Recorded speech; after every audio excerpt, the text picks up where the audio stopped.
Hey Summoners, welcome back to another ProGuides video. My name is Nathan Ng, and today we're going to be covering all of League's related news that's recently come out. From new skins to LCS roster issues, we've got a lot of great things in store for you guys, so be sure to stay tuned until the end so you don't miss out. Let's start off by talking about some brand new skins that are going to hit the PvE soon. Starting us off, we got the Mouth of the Abyss transformed into a cute yet deadly bug. Don't worry, this poor little Beemaw isn't alone. He's joined by his hive companion Bizahar, along with the cat in disguise herself, Yubi. These three skins are estimated to be released next patch for 1350 RP. Their splash arts are currently available and look as amazing as ever. As of now, each bee has multiple chromas, so you can go ahead and match with your friends and create your own pre-made hive. Beemaw and Yubi each have 8 chromas, with Bizahar having 1 up on them with 9 total. It seems like he has an exclusive chroma available to him, but we won't know for sure until he hits the live servers. Nonetheless, keep in mind that these skins are still in the PvE, so they're subject to change. Before we talk about some of the other future skins, I need to let you guys know about an awesome discount that we're going to have over at ProGuides.com. From now until the end of the month, you can use the code RANKUP2021 to get a 20% discount on any purchase. You won't want to miss out on this great opportunity to get some coaching. Moving back to our skin discussion, there's also an unofficial leak about a few additional ones that are coming out later this year. Streamy is a streamer that is infamous for leaking incredibly accurate information for leaks. She was able to explain in detail Samara, Yone, and a few others, including skins. Recently, it's been said that there's a chance that Caitlyn is going to be getting a legendary Battle Academia skin as well as Blitzcrank. It was also hinted that the new champion Isolde will be receiving a skin from the Battle Academia line as well. Keep in mind that all of these are not confirmed and are just leaks. This means that they can be completely wrong and may have no real value. That being said, the opposite is also true. Take this information with a grain of salt. While we're on the topic of skins, it was recently announced that everybody's favorite spooky horse is getting a nice visual update for all of his skins. Hecarim's effects on his skins have always been fairly one-sided. Sometimes you would have beautifully designed visual effects in skins like Elderwood, yet have some with rough edges like his base skin. Regardless, this new visual update will include hoof prints on all skins, a tail made to look more like fire rather than a solid object, cleaner arcade visuals, and overall, further enhanced thematic elements for skins such as Elderwood Hecarim. Honestly, it looks amazing. I'm hoping that they change his Lancer Hecarim because it's really weird when he swings around a lance instead of jabbing people with it. Anyways, I'm excited to see him get a nice visual update that really puts a Shadow Isle theme on his base skin with more ghost-like particles and an overall more powerful color palette. Since we're on the topic of visual updates, let's quickly go over our question of the day. What is one champion that you would love to receive a visual update? Personally, I would love it if Udyr got a visual update. I mean, this is not news to anybody, and he may not look as outdated as he used to, but I feel like he could have had something that truly inspires and captures the idea of a spirit walker. But anyway, we also know that he's going to be getting an update pretty soon. Let us know your answers in the comments down below. Nonetheless, let's move on to all the new gameplay changes. There have been a ton of gameplay changes recently, and I think it's best if we start off with some pretty insane support item changes that a lot of enchanters will love. As of now, once you fully upgrade your support item, you'll gain an extra 300 range on your ward placement abilities. Unfortunately, this is limited to Black Mist Scythe and Shard of True Ice. We're unsure if they'll be adding this buff to Bulwark of the Mountain or Pauldrons of White Rock in the future. It's important to keep in mind that this additional warding range is fairly powerful, as it allows enchanters and other usually squishy champions to avoid death bushes and ward from a safer position.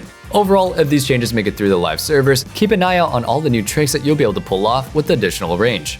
Moving on, we got some nice quality of life changes to the live servers, as well as some insight onto what Riot is hoping to do throughout the year with multiple small updates. Through all of these small goals and updates, League should feel more like a versatile and balanced game. Before we get into the game-changing goals, if you haven't noticed, additional LP penalties were added for AFKing and leaving games. If you AFK for multiple games, your penalty will continue to ramp up over time. This will hopefully discourage players from leaving their games and creating an unfair 4v5. That being said, it's not yet apparent if this was a proper solution, as many players are still running into individuals who, rather than AFK, simply just don't try. Regardless, this is one step in the right direction for Riot to create a proper and functional behavioral monitoring system. Recently, Mark Yatter, the gameplay design lead for League, released a list of gameplay thoughts and what their goals are for this year and what impacts them.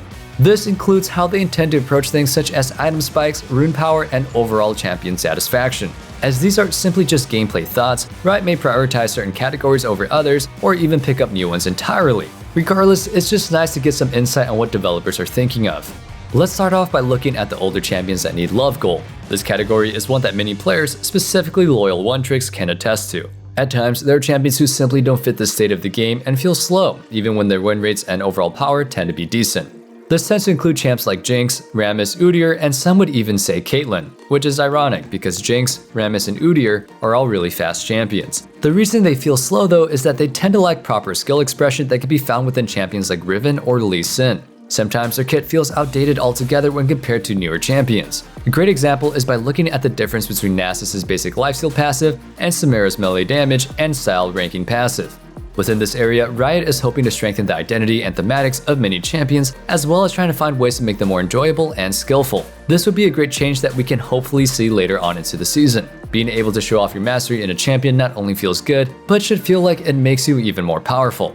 Next up, we've got items. Riot wants to focus on items not hitting their goals and overall seeming unappealing or useless. There are quite a few items that have amazing abilities, but they're just rarely built because they simply don't match up to the others. For example, how often do you see Serpent's Fang in your games? The item passive itself is fairly good as it provides additional damage to shields, and the stats are beneficial as well, but most of the time, building a different lethality item can provide far more benefits even if you lose out on the passive. There's also the issue of lacking counterplay on certain items. Many of you probably felt the power behind Stridebreaker, Gore Drinker, and Gale Force, to name a few. All of these items at one point or another have had what seemed like an uncounterable benefit. Whether it was Gore Drinker healing for far too much or Gale Force turning people into assassins, items themselves should empower the user as an accessory rather than a necessity. Riot wants to attempt to fix this throughout the year by slowly balancing out items that may seem unfair. Although it will take some time, we've seen them keep their word so far with the recent item nerfs. The last issue that items tend to have is that they lack a clear response. To elaborate, these are the kinds of items that aren't built on certain criteria or niche situations. It's unhealthy for the game as it skews items into being very black and white by having them be generally too strong, while others are generally too weak. The ideal situation is that items are powerful in certain scenarios rather than being a necessity every single game. Overall, it would create a sense of change and adaptation of games since your build has the potential to be different in nearly every single solo queue game that you decide to enter. Hopefully, Riot is able to continue this approach so they can go ahead and continue to diversify items and allow players to express themselves through skills and itemization. Finally, we've got runes and how they don't seem to be hitting their goals. Riot best describes it as a warping pattern where some runes aren't being used at all because they tend to feel unnecessarily complex and end up forcing you to focus more about the rune rather than the game. This can primarily be seen with the runes such as Omnistone where you're forced to constantly adapt. To be honest, I work at ProGuides and I forgot that this rune even existed. While that in and of itself isn't necessarily bad, having to juggle the rune's inconsistency can take out a lot of player focus. Imagine if we still had the old Omnistone where rune selection was truly random. Hopefully this rune could get a lot more love as it's overall a really fun and fresh playstyle. In addition to this, they want to work on runes not being an extremely dominating choice. Similar to items, at times there are runes that are just simply too powerful that you don't want to choose anything different. Many champions lack rune versatility and tend to take the same runes nearly every single game.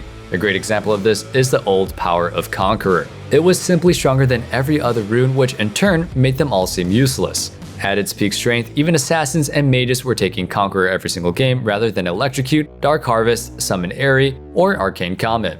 Finally, Riot wants items to avoid completely removing counterplay potential. I'm sure that you all remember the Nimbus Cloak meta. You know, the one where Set could run at you from a mile away with Hex Flash. Or another good example of this is how ADCs even took Cleanse for the sole purpose of having the low cooldown movement speed boost. Regardless, they want to remove and adjust how some runes provide so much of a crutch for certain intended weaknesses of champions. If a champion is meant to be countered by kiting, CC, engage, or whatever it is, they shouldn't be able to take a rune and easily fix it. Riot is hoping to adjust these runes as well as all the other changes slowly throughout the year by establishing a small pipeline for each project. Hopefully, we gain some amazing changes as the season goes on. Don't forget that we're still doing a ProGuide subscription discount. From now until the 20th, you can use a discount code PG15 to get 15% off your next subscription. If you've never used ProGuides before or are serious about climbing the season, head over to ProGuides.com and enter the code so you can go ahead and claim that sweet deal and gain access to exclusive guides, courses, and even coaching. Don't miss out on this amazing opportunity. Nonetheless, let's get back into the video. Moving away from the League gameplay stuff, if you're interested in pro play, there's some fairly good news. Broxx's visa has finally been improved and he'll be hopefully going to NA and joining CLG within the next few weeks. He has continuously had visa issues, including last year, when he joined Team Liquid in the 2020 spring split fairly late. Regardless, it's great that he's finally able to resolve these issues and will hopefully be making a power debut on the stage. Before we close out this video, don't forget to join our Discord so you can be part of the amazing ProGuides family. We offer exclusive giveaways, videos, and an overall positive community, so don't miss out. Join us using the link found in the description down below.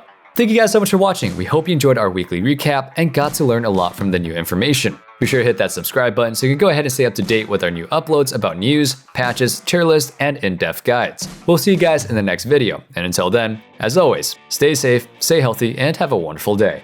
Peace.